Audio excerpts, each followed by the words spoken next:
Numa universidade, dois amigos que cursavam medicina iam muito bem nas provas, nos trabalhos de faculdade. No final do semestre, ambos tinham notas assim, entre 9 e 10.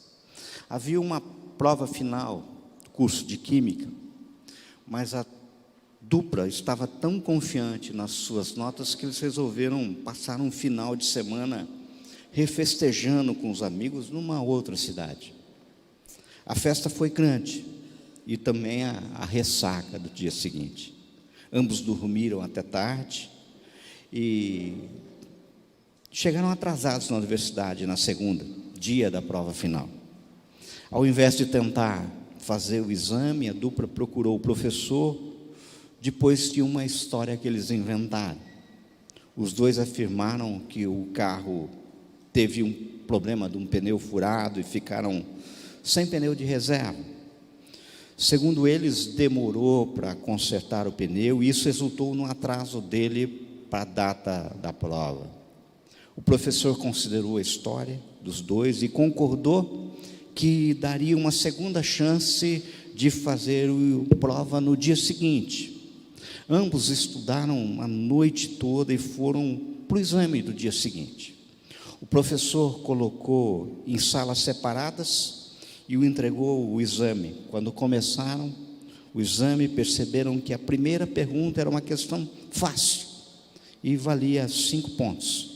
Animados, responderam a primeira pergunta, viraram a página. Na segunda página havia apenas mais uma pergunta: qual dos 4 pneus furou? A resposta valia 95 pontos. Aqueles que trouxeram Bíblia, abram no Salmo 139. Você que me acompanha na tua casa, Salmo de Davi, Salmo 139. Senhor, Tu me sondas e me conheces. Sabes quando me assento e quando me levanto, de longe penetras os meus pensamentos. Esquadrinhas o meu andar e o meu deitar e conhece todos os meus caminhos. Ainda a palavra não me chegou à língua, e Tu, Senhor, já conheces todo. Tu me cercas por trás e por diante, e sobre mim pões a mão. Tal conhecimento é maravilhoso demais para mim, é sobremodo elevado, não posso atingir. Para onde me ausentarei do Teu Espírito? Para onde fugirei da Tua face? Se subo aos céus, lá estás. Se faço a minha cama no mais profundo abismo, lá estás também. Se tomo as asas da alvorada e me detenho nos confins dos mares, ainda lá me haverá de guiar a Tua mão e a Tua destra me susterá. Se eu digo as trevas com efeito me encobrirão e a luz do redor de mim se fará noite, até as próprias trevas não te serão escuras. As trevas e a luz são a mesma coisa, pois Tu formaste o meu interior, Tu me teceste no seio da minha mãe. Graças te dou, visto que por modo assombrosamente maravilhoso me formaste, e as Tuas obras são admiráveis, e a minha alma o sabe muito bem. Os meus ossos não te foram encobertos quando no oculto fui formado e entretecido como nas profundezas da terra. Os Teus olhos me viram em substância ainda informe, e no Teu livro foram escritos todos os meus dias, cada um deles escrito e determinado, quando nenhum deles haviam ainda. Que precioso para mim, ó Deus, são os Teus pensamentos, e como é grande a soma deles. Se eu os contasse, excedem aos grãos de areia, contaria, sem jamais chegar ao fim. Tomara, ó Deus, desses cabos dos perversos, apartai-vos, pois, de mim, homens de sangue. Eles se rebelam insidiosamente contra Ti, como Teus inimigos falam malícia. Não aborreço eu, Senhor, os que Te aborrecem? Eu não abomino os que contra Ti se levantam? Aborreço-os com ódio consumado, para mim são inimigos de fato. Sonda-me, ó Deus, e conhece o meu coração. Prova-me e conhece os meus pensamentos. Vê se há em mim algum caminho mau e guia-me pelo caminho eterno. Amém? Senhor, fala ao nosso coração nessa noite, Pai. Que não saiam dos meus lábios palavras de persuasão, mas palavras nascidas do Teu trono, e transforme as nossas vidas, Pai. Faz isso, Senhor, para louvor da Tua glória, para que o nosso coração se encha de alegria, mas faz isso de modo muito especial, porque a Tua igreja ora, em nome de Jesus. Amém? Queridos, existe um texto que eu simplesmente me fascina, é um texto que está lá em João, capítulo 8, verso 2 a 11, é aquele texto que fala da mulher adúltera, pega em flagrante. No caso, esse texto nos traz algumas verdades, que muitas vezes são difíceis de encarar, e quase nunca as admitimos, muitas vezes, inclusive nós nos negamos a sequer pensar a respeito.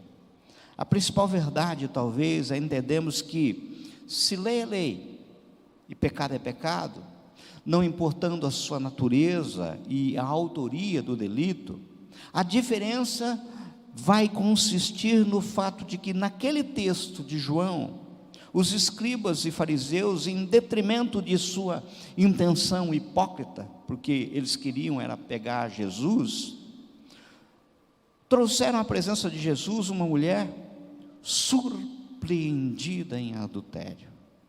Queridos, a questão é a seguinte, sejamos sinceros, a principal diferença entre aqueles que tiveram ou estão com suas habilitações cassadas, suspensas por excesso de pontuação, quer seja para as mais variadas ilicitudes do trânsito, abuso de excesso de velocidade, por exemplo, é que eles foram descobertos, eles foram surpreendidos, o sistema os pegou, e muitos de nós não.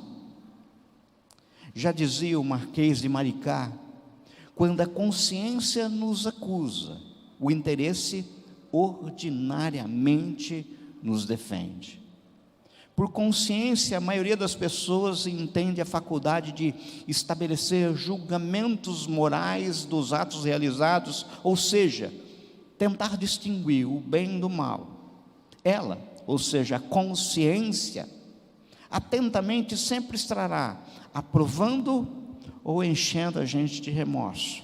Para muitos, ela é a própria presença de Deus nos homens. Para outros, um conceito inventado por fracos, por covardes, com o intuito de incutir medo naqueles que são mais destemidos.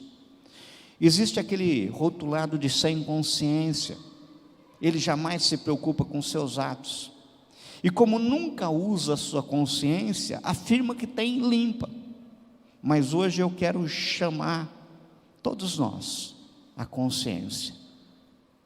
A realidade única é que quando confrontados, nós afirmamos que temos lá os nossos problemas, temos lá as nossas dificuldades. Quando muito afirmamos que somos pecadores, mas não somos assim pecadores como os outros. Ou seja, eu sou pecador, mas não sou pecador, né? Sou um pecador. Na realidade, na nossa hierarquia de pecado, um pecado se torna mais sério, ou seja, mais grave, quando somos surpreendidos, ou seja, quando existe flagrante. Acredite, preste atenção. Muitas vezes a diferença entre aqueles que estão sendo acusados nos tribunais e até mesmo estão cumprindo pena, e você que me ouve, muitos hoje, é que você ainda não foi surpreendido, não foi flagrado. Querido, a questão é a seguinte: muitos e muitos pecam, se lançam em caminhos maus, mas nós só lançamos a julgamento aqueles que são pegos em pecado, aqueles que são surpreendidos no próprio caminho mau. Pois esse é o caso. Sabe por quê? Porque Deus nos surpreende. Observe que o texto nos revela que cada um daqueles que estavam acusando a mulher adúltera, aquele texto de João 8, foram largando as suas pedras e foram saindo um, a começar pelo mais velho. Agora, entendam, antes de a gente meditar no Salmo 139, mais importante do que termos um Deus que faz milagre para nós, é termos um Deus que faz milagres em nós, que nos leva para perto dEle, e é exatamente isso que Ele quer hoje. Ele quer nos levar para bem pertinho dEle, né, Nete? Bem pertinho dEle. Pois bem, o Salmo 139, um Salmo de Davi, que acabamos de ler, talvez sejam os mais lindos que existe, aquele que talvez melhor descreva e exalte as qualidades de Deus, os seus atributos, que traz palavras profundas de uma linda oração, mas além disso nos fala de 3 atributos exclusivos e incomunicáveis de Deus. Exclusivo e incomunicável porque ninguém jamais terá. Existem alguns atributos de Deus que são comunicáveis. O Senhor comunica conosco o seu amor, o Senhor comunica conosco o seu sentido de justiça, sabe? A sua santidade. Mas aquele que só Deus tem e ninguém jamais terá, são esses atributos que vamos falar. Quais são eles? Atributos exclusivos e incomunicáveis de Deus: o conhecimento total. Deus é onisciente, nenhum outro jamais será. A presença constante. Deus é onipresente, nenhum jamais será. E o poder ilimitado. Deus é onipotente e nenhum outro jamais será. Deus é único e é totalmente Senhor. Você já parou para pensar como Deus sabe todas as coisas? Como o Senhor pode estar em todos os lugares ao mesmo tempo? Sabia que o poder de Deus é infinito? A gente muitas vezes tem que parar para pensar a respeito dessas coisas. Queridos, sabemos que o homem é sujeito a enganos, e uma série de forças militam contra o objetivo divino de nos transformar à imagem e semelhança de Jesus Cristo. Milita contra isso a nossa carne, a sociedade, o diabo milita contra isso. Quantas e quantas vezes caímos no engano e, se possível, gostaríamos inclusive de voltar atrás. Ou vocês acham que se os instantes da história que eu contei de início, se soubesse do resultado da mentira, teriam contado ela? É lógico que não. A questão é, o que Deus sabe? Onde Deus está? O que Deus pode fazer? A resposta é simples: tudo. Pois bem, vamos ver no Salmo 139, 3 atributos exclusivos e incomunicáveis de Deus. Verso 1 a 6, acompanhem comigo. Senhor, tu me sondas, me conheces, sabes quando me assento e quando me levanto, de longe penetra os meus pensamentos, esquadrinhas o meu andar e o meu deitar, e conhece todos os meus caminhos. Ainda a palavra não me chegou à língua, e tu, Senhor, já a conhece toda. Tu me cercas por trás, por diante, sobre mim põe as mãos. Tal conhecimento é maravilhoso demais para mim, é sobremodo elevado, não o posso atingir. Esses versos me apontam de uma forma clara que Deus é onisciente, Ele sabe todas as coisas. O salmista diz que Deus sabe todas as coisas, desde as mais simples, como o nosso assentar, o nosso andar, o nosso deitar, o nosso levantar, até as mais difíceis, como os nossos pensamentos e as palavras antes mesmo de serem ditas. Deus nos conhece profundamente. Olha o verso 1, Senhor, tu me sondas e me conheces. Ou seja, Ele sonda e conhece. Veja que para entendermos o contexto de Davi, autor desse texto, a sonda na época era uma espécie de corda com um peso na ponta que era usada para sondar a profundidade do rio, a profundidade de um rio, de um lago, do mar. Desse modo o salmista compara conosco dizendo que Deus sabe o que há no mais profundo do nosso ser. Quando usamos uma sonda, queremos saber daquilo que está escondido. Se Davi fosse escrever esse salmo hoje, usaria sonar, ultrassom ou algum outro aparelho de sondagem, diagnóstico por imagem. A realidade é que o Senhor sabe todas as coisas sobre nós, até que ninguém, nem mesmo nós sabemos, Deus sabe. Por isso ele diz: que precioso para mim, ó Deus, são os teus pensamentos, e como é grande a soma deles. Se eu os contasse, excede os grãos de areia, contaria, sem jamais chegar ao fim. Aquilo que ele aponta no verso 17 e 18. Agora o salmista ainda diz: sabes quando me assento e quando me levanto, de longe penetra os meus pensamentos. Amados, presta atenção.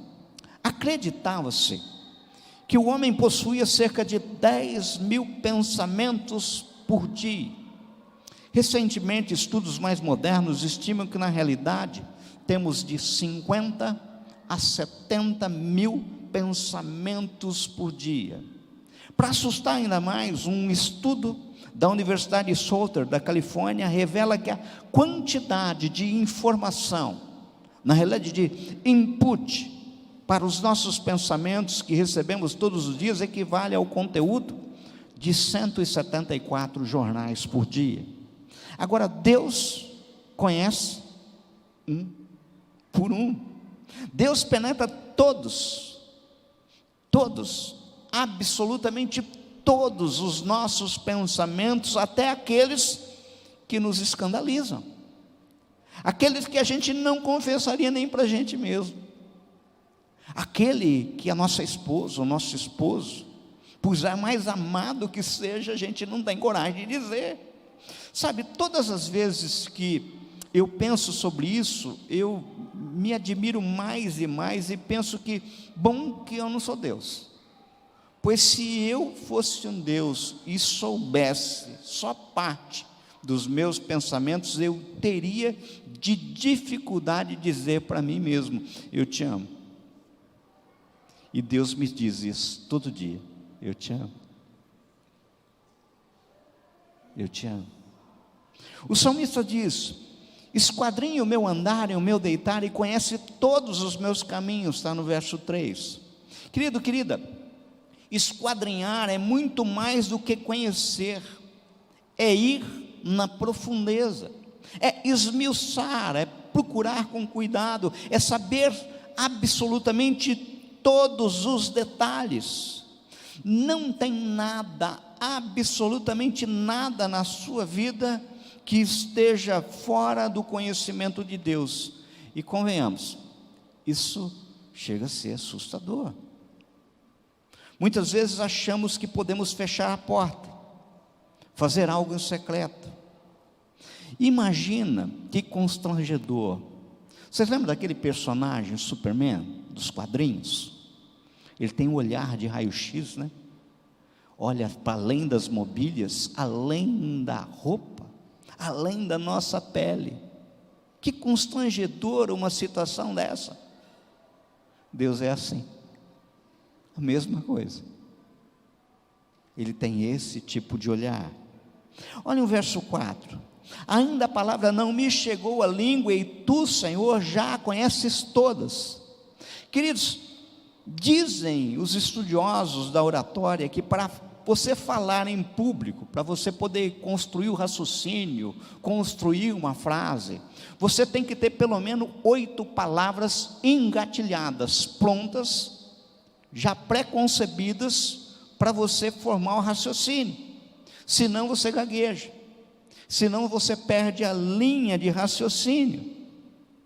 Sabe, Davi está aqui dizendo que Deus já as conhece de antemão, ou seja, só Ele conhece todo o vocabulário teu.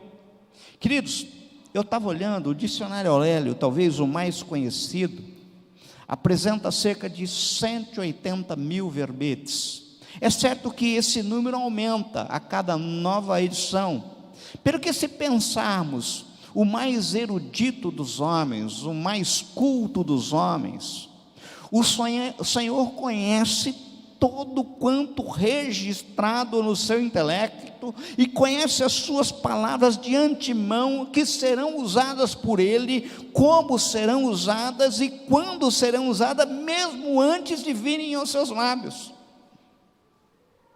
Já pensaram o que é isso? Você já imaginou o que significa isso? E ainda é mais assustador, quando sabemos que em Mateus 12:36, Jesus fala que de toda palavra fútil que os homens disserem, hão de dar conta no dia do juízo. Tem algumas traduções que dizem que toda palavra frívola. Agora imagina o Senhor já sabendo antes de sair dos meus lábios. E, inclusive, os textos sagrados dizem que a boca fala daquilo que está cheio o nosso coração. Ele conhece o nosso coração. Essa é uma boa pergunta. Como é que está teu coração nessa noite? É fácil descobrir pelo que está saindo pelos seus lábios. Em suma, todos os mistérios e coisas ainda não descobertas, Deus já sabe. O Senhor sabe tudo o que já aconteceu no passado, o que haverá no futuro, somente Ele pode saber isso. Também sabe o que todas as pessoas pensam, e ninguém pode saber isso, somente Deus. Isso é o que está de forma bem clara no texto sagrado, em Isaías 44:25, Deuteronômio 18:10. Por isso, qualquer pessoa que diga adivinhar o futuro ou passado está mentindo, porque esse conhecimento é reservado somente a Deus, e não tem você como saber, senão por revelação divina. Ninguém consegue. Talvez você pense, mas se Deus sabe que vai acontecer o mal, então por que Ele não impede? Essa é uma pergunta muito constante. Saiba que Ele quer impedir. Ou por que será que Ele trouxe você aqui hoje? Por que será que você está sintonizado na internet numa palavra como essa hoje? Mas Deus respeita as decisões e consequências dos atos humanos, justamente porque Ele nos ama.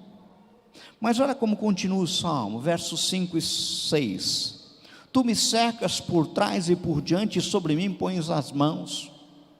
Tal conhecimento é maravilhoso demais para mim, é sobremodo elevado, não o posso atingir. Aqui no verso 5, Hernandes Dias Lopes diz nos seus livros que somos encurralados por Deus, ou seja, não temos como fugir.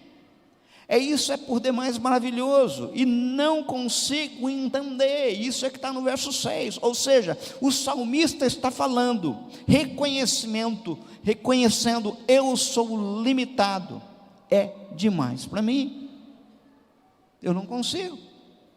Queridos, o ser humano, ele quer saber tudo, estuda a história, faz previsão de tempo, tudo isso porque Deus permite que ele use a sua inteligência a seu favor.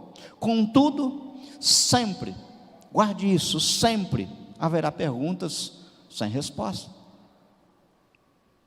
Há mistérios que pertencem somente a Deus, porque somente Ele é onisciente, ninguém mais.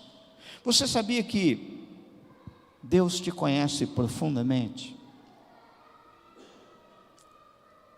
Ele conhece a tua esposa, Clóvis, melhor do que você. Sandra, Ele conhece você melhor do que você mesmo. Ele conhece. Deus é onisciente, Deus tem sondado o íntimo do nosso coração. Agora o Salmo continua, partir do verso 7 a 12. Para onde me ausentarei do teu espírito? Para onde fugirei da tua face? Se subo aos céus, lá estás. Se faço a minha cama no mais profundo abismo, lá estás também. Se tomo as asas da alvorada e me detenho nos confins dos mares, ainda lá me haverá de guiar a tua mão e a tua destra me susterá. Se eu digo, as trevas com efeito me encobrirão, e a luz ao redor de mim se fará noite, até as próprias trevas te serão escuras. As trevas e a luz são a mesma coisa.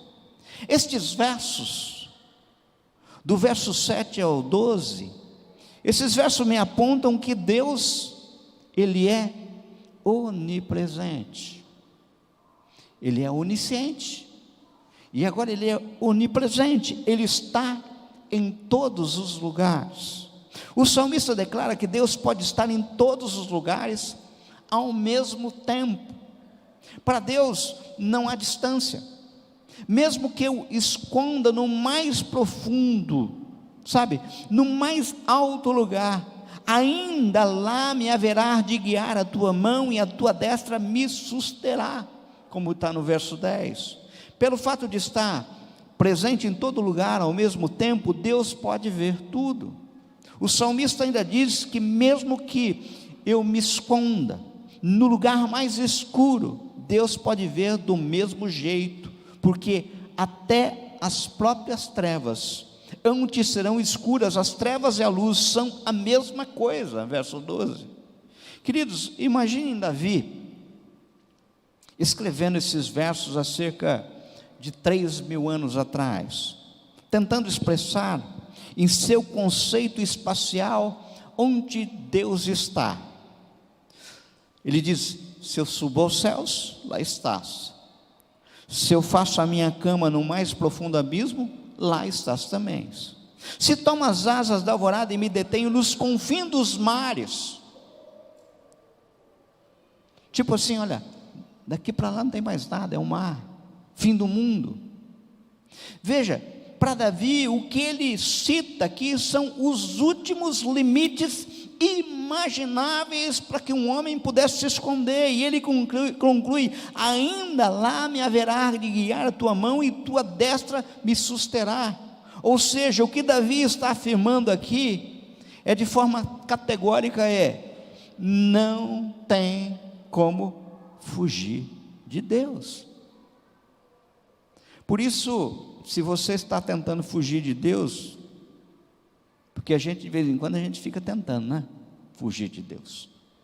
Deus já falou num culto lá atrás, falou outro pregador, falou através da palavra, de uma canção, de um louvor.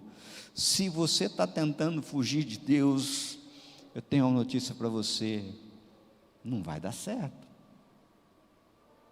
Não tem jeito. O salmista chega a pensar numa conjectura, digamos assim, tola, infantil.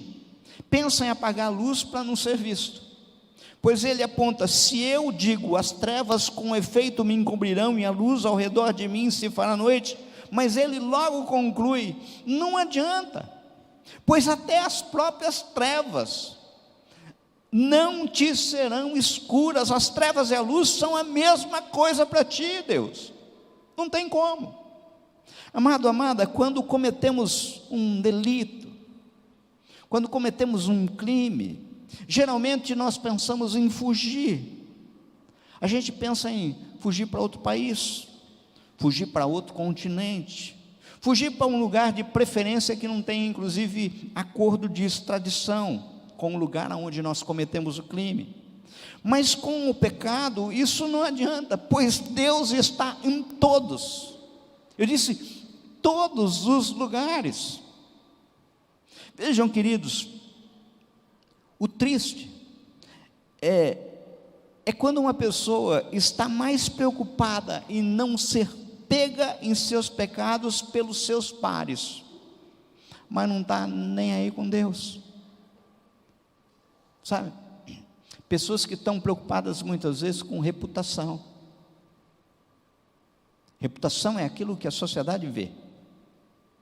e não está nem aí com um Deus que está vendo e conhece o teu caráter. Amado, amada, uma coisa é certa: não há onde fugir da presença de Deus. Davi tentou de todas as formas esconder o seu pecado com Betseba, você lembra? Tentou de todas as formas, mas não adiantou. Por isso eu te pergunto: um homem segundo o coração de Deus proclamado tentou de todas as formas. Você acha mesmo que vai dar certo você esconder algum pecado do Senhor?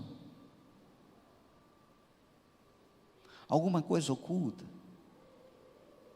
gavetinha escondida, fundo falso, sabe?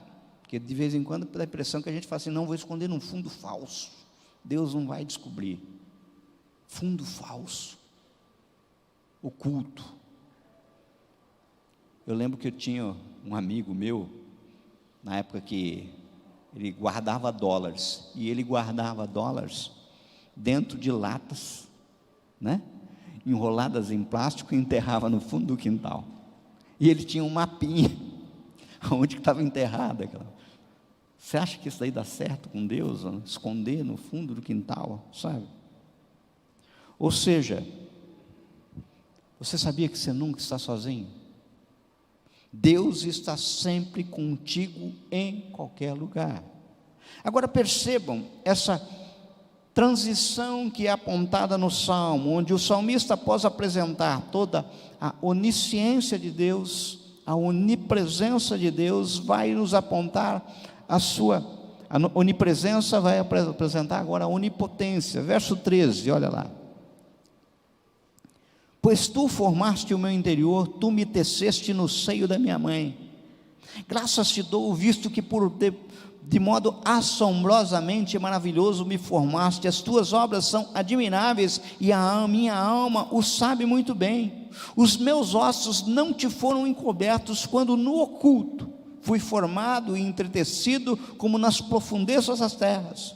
Os teus olhos me viram em substância ainda informe, e o teu livro foram escritos todos os meus dias, cada um deles escrito e determinado, quando nenhum deles havia ainda. Deus é onipotente, Ele tem todo o poder. Ele não tem algum poder, Ele tem todo o poder.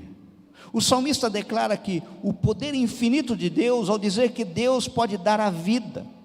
O maior milagre de todos é a vida. Você pode plantar uma semente, mas você não pode fazer crescer se não for a vontade de Deus. Um cientista pode fazer uma inseminação artificial, mas o dom da vida pertence a Deus. Quando paramos para pensar que Deus, mesmo quando estávamos no ventre materno, lá, Ele já sabia tudo sobre nós, pois Ele possui onisciência. Ali estava presente, gerando a vida e formando o nosso ser onipresente. Ele estava lá. E que o próprio Deus nos trouxe à existência pela sua onipotência. Ficamos maravilhados com a grandeza desse Deus.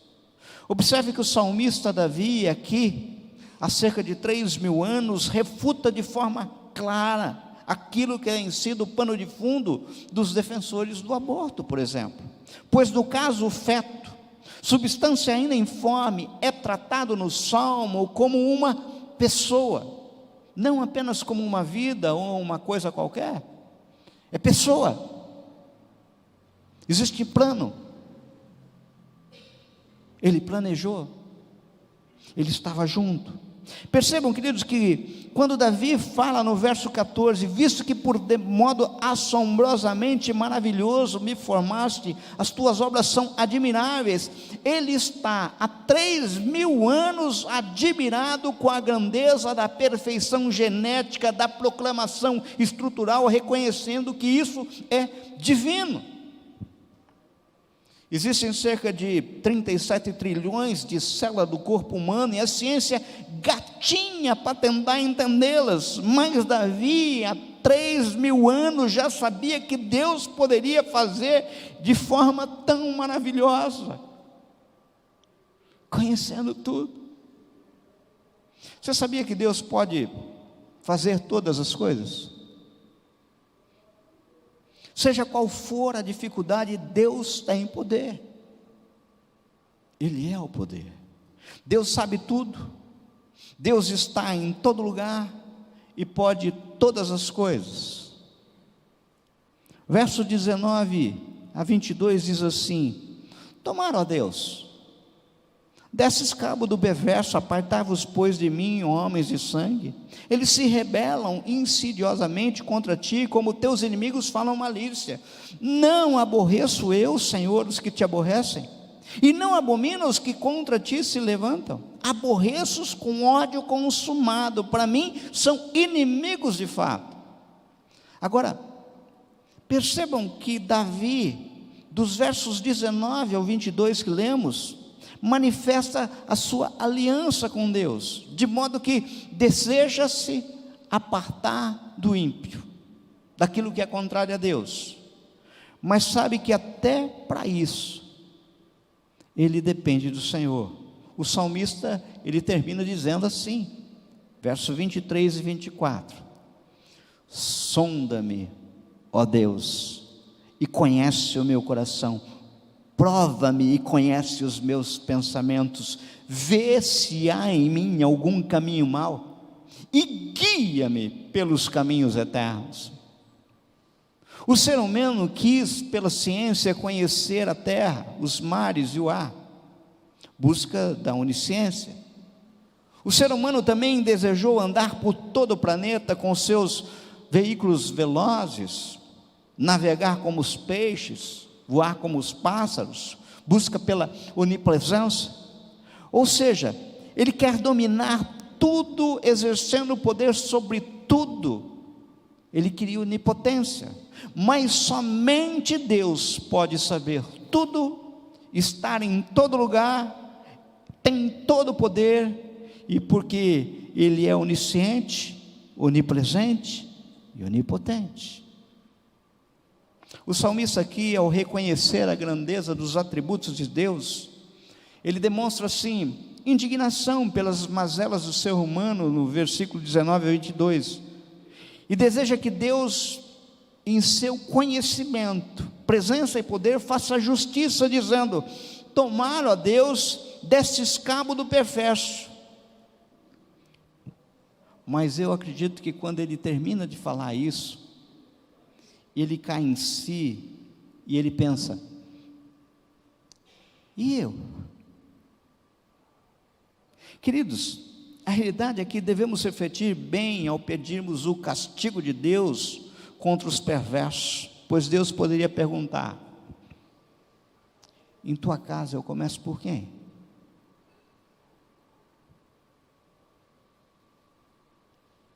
Por onde eu começo?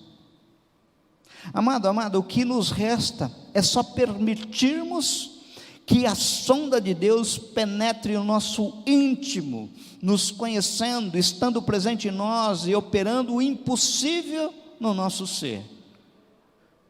O salmista está falando assim: Senhor, me sonda.